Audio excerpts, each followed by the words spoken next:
Pada Perang Dunia II, suatu pagi di Jepang terlihat para petinggi negara baru aja selesai rapat membahas masalah perang melawan Amerika. Namun akibat perbedaan pendapat, Jenderal Angkatan Laut bernama Suzuki berdebat dengan Jenderal Angkatan Darat bernama Tojo. Suzuki ingin perdamaian, sedangkan Tojo lebih memilih terus berperang demi harga diri Jepang. Karena sama-sama keras, Suzuki tak meneruskan debat lalu pergi. Siangnya Suzuki dipanggil menghadap Kaisar. Kaisar memintanya menjadi Perdana Menteri dan membentuk kabinet khusus perang. Awalnya Suzuki ingin menolak, umurnya sudah terlalu tua.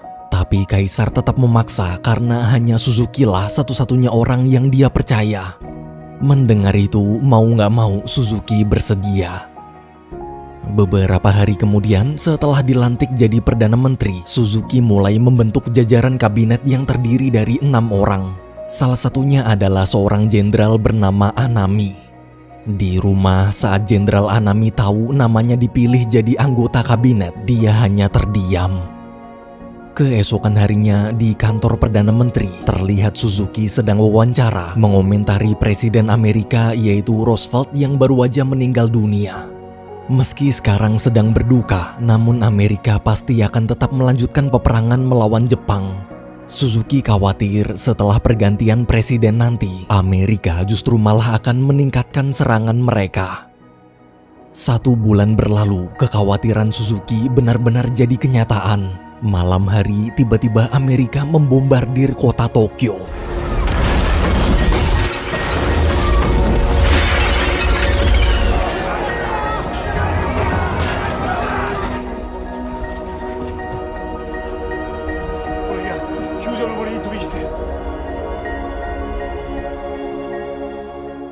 Beberapa hari kemudian, Suzuki mengumpulkan 6 anggota kabinetnya.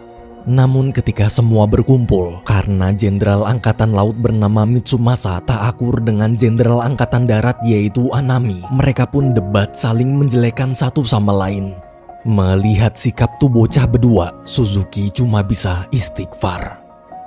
Minggu depannya di bunker, Kaisar mengadakan rapat rahasia. Dalam rapat itu, Kaisar meminta Perdana Menteri beserta jajarannya segera menemukan solusi untuk mengakhiri perang. Kaisar mengerti selama ini Angkatan Darat dan Angkatan Laut tak pernah bisa akur. Tapi demi menyelamatkan Jepang, Kaisar minta sekali ini aja tolong bersatulah. Mendengar ucapan sang Kaisar, semua terdiam merenung. Sementara di markas Angkatan Darat, waktu seluruh tentara sedang bekerja, mendadak Jenderal Tojo datang lalu memprovokasi mereka agar menentang Kaisar yang menginginkan perdamaian. Sebagai tentara, lebih baik kita berperang dan mati terhormat daripada harus menyerah tak punya harga diri. Keesokan harinya di rumah, saat Anami sedang berlatih memanah, Menteri Pertahanan datang melapor sekarang Jenderal Tojo sedang bergerak memprovokasi para tentara Angkatan Darat untuk menentang keinginan Kaisar. Anami pun dilema. Satu sisi dia tak setuju jika Jepang harus menyerah, tapi di sisi lain dia juga tak ingin menentang Kaisar. Esok paginya terlihat Suzuki sedang mengadakan rapat untuk membahas pemindahan lokasi istana. Karena kondisi kota Tokyo tak kondusif, Kaisar berencana memindahkan istana ke kota Nagano. Semua pun setuju. Di tengah rapat, agar menambah semangat juang, seluruh anggota kabinet menyanyikan lagu nasional bersama. Di momen itu, hubungan Anami dan Mitsumasa mulai membaik.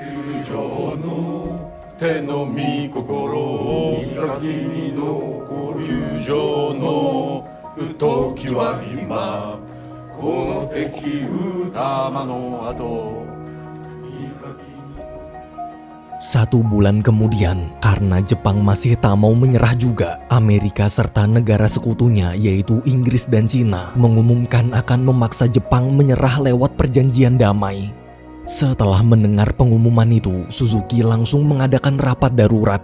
Dalam rapat, semua anggota sepakat menolak perjanjian damai. Mereka tak sudi jika harus menyerah begitu aja.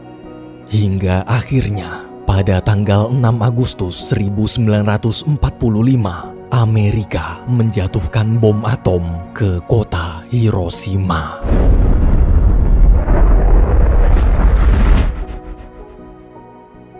3 hari berlalu setelah insiden jatuhnya bom di kota Hiroshima, Suzuki segera mengadakan rapat.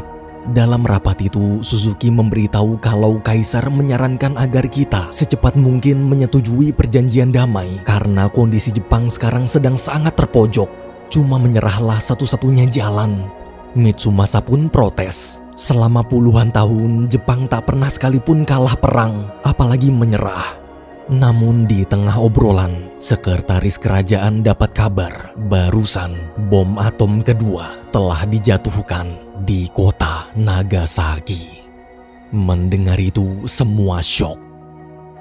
Siangnya rapat demi rapat terus diadakan, tapi para petinggi masih belum juga membuat keputusan. Mereka terus berdebat mencari solusi lain selain menyerah. Hingga malam harinya di bunker, Kaisar turun tangan langsung memimpin rapat. Selama rapat, masing-masing petinggi memberikan voting suara untuk memilih menyerah atau lanjut perang.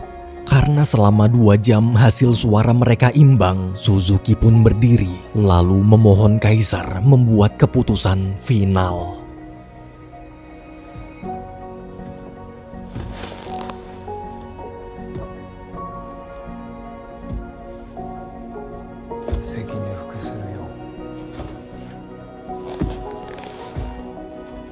Demi keselamatan rakyat Jepang, Kaisar memutuskan akan menghentikan perang dan menerima perjanjian damai dari Amerika. Artinya Jepang akan menyerah tanpa syarat. Esok paginya, beberapa tentara angkatan darat protes ke Anami. Mereka marah dan tak terima jika harus menyerah dari Amerika. Para tentara menuntut Anami tetap melanjutkan perang. Anami di situ mencoba menenangkan. Bagaimanapun juga Kaisar telah membuat keputusan. Sementara di istana, terlihat Jenderal Tojo sedang menghadap Kaisar. Dia terus memohon agar mempertimbangkan kembali keputusan kemarin.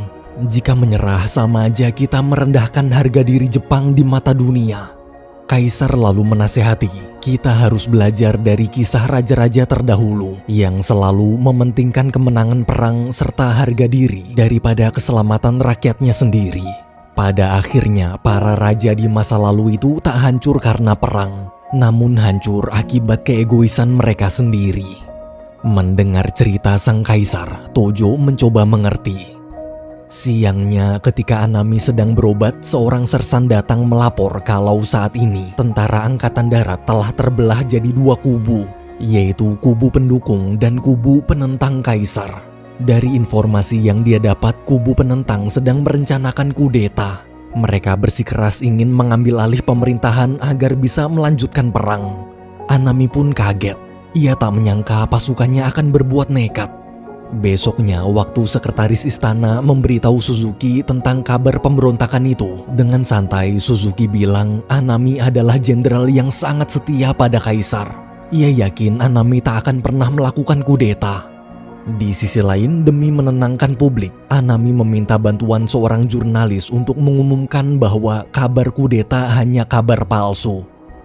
Malam hari di rumah Anami, tiba-tiba ada 2 sersan bernama Hatanaka dan sersan Ida datang membawa pasukan, lalu melapor kalau mereka sudah siap melakukan kudeta. Anami pun buru-buru menyuruh mereka berdua masuk. Di dalam, meski sudah ngobrol dari hati ke hati, mereka tetap bersikeras ingin melanjutkan perang.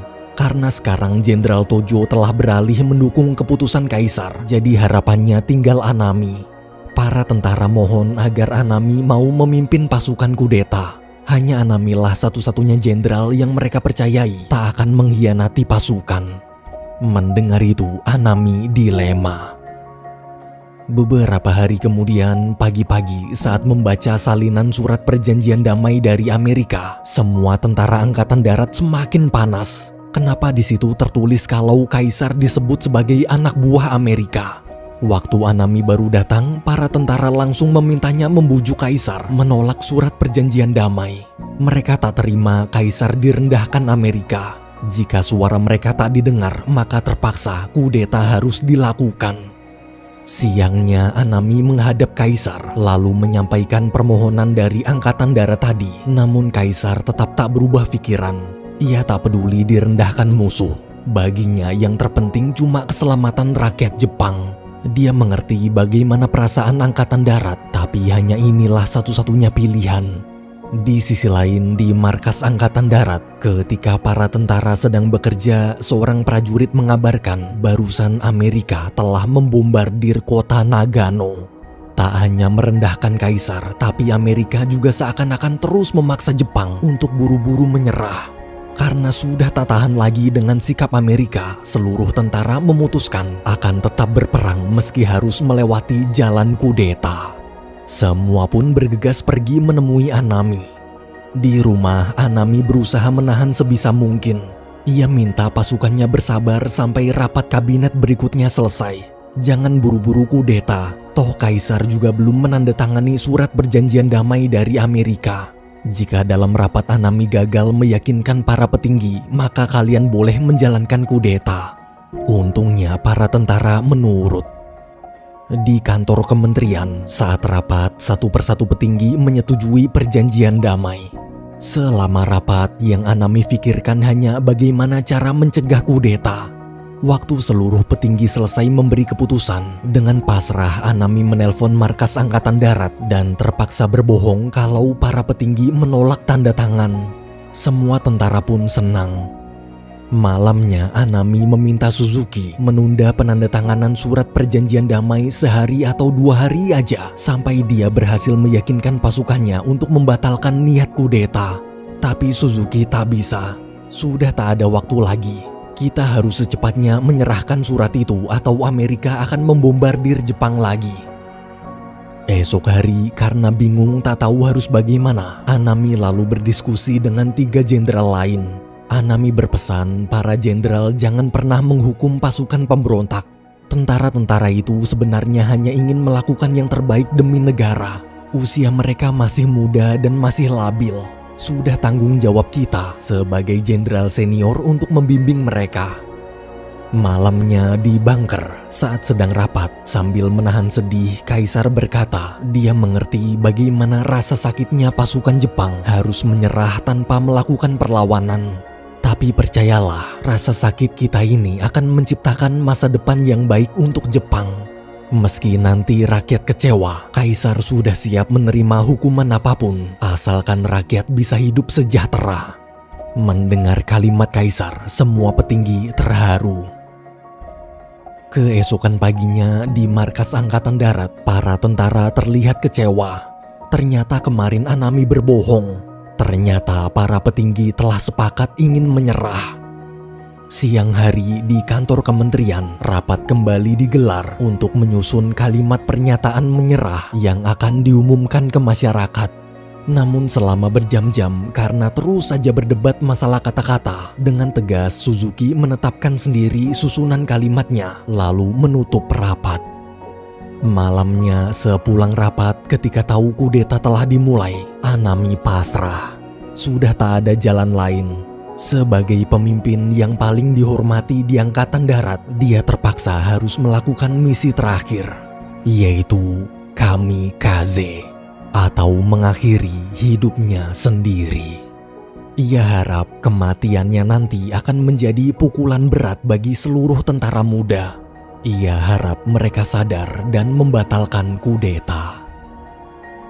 Tak lama kemudian di kantor kementerian, seluruh petinggi kembali berkumpul. Satu persatu petinggi pun mulai menandatangani surat perjanjian damai.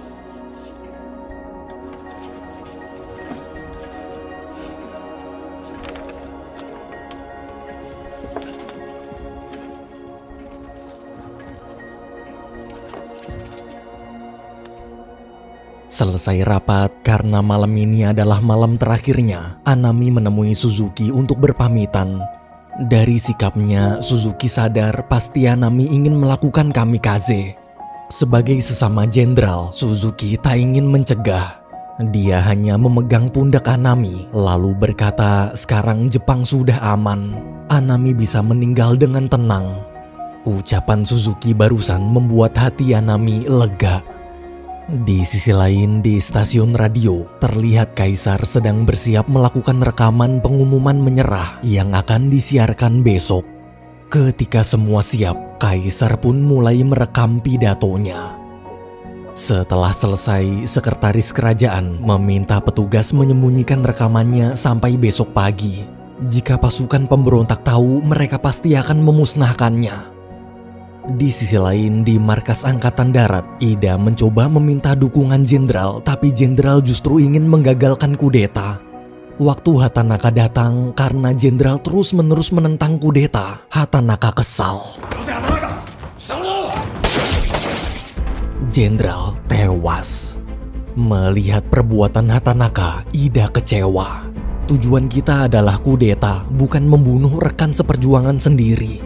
Namun Hatanaka tak peduli. Segala cara akan dia lakukan demi kudeta. Karena tindakan Hatanaka sudah melenceng, Ida memilih mundur. Hatanaka lalu mengambil stempel milik jenderal dan membuat surat perintah palsu. Kemudian pergi memberitahu kepala polisi istana untuk memulai kudeta.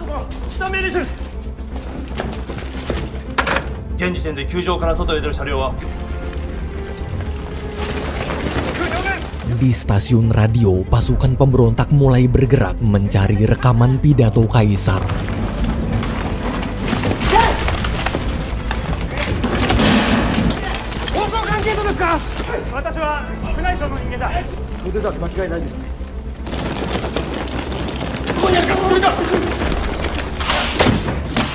Karena tak bisa menemukan rekamannya, pasukan pemberontak menyandera sekretaris kerajaan dan semua staf di sana.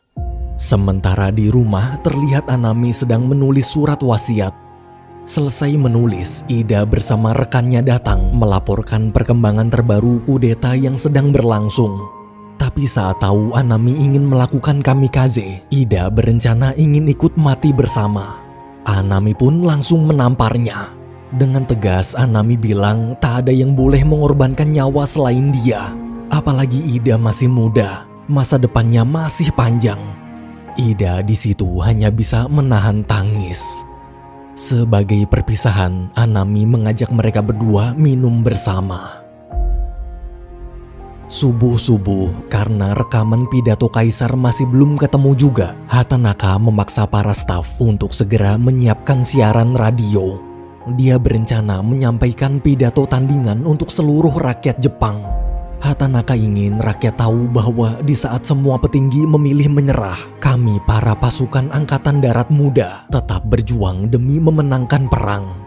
Tapi sebelum sempat berpidato, salah satu staf diam-diam mematikan seluruh listrik. Meski tak bisa siaran, namun tentara muda itu tetap menyampaikan pesan pidatonya dengan lantang.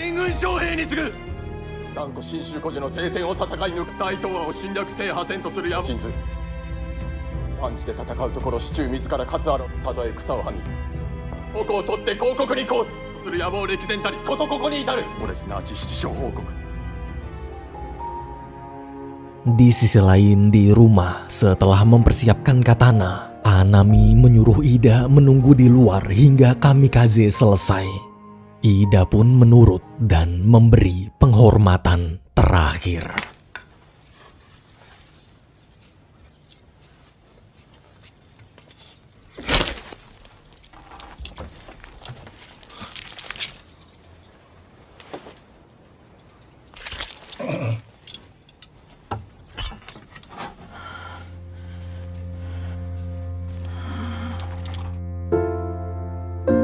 Setelah kabar kematian sang jenderal yang sangat dihormati itu tersebar, semua tentara muda sangat terpukul. Kudeta pun berakhir dan lempengan rekaman kaisar berhasil diamankan.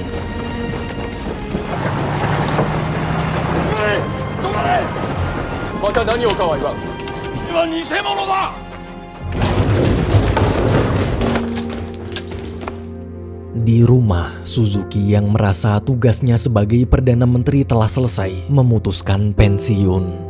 Suzuki lalu meminta putranya membuatkan surat pengunduran diri.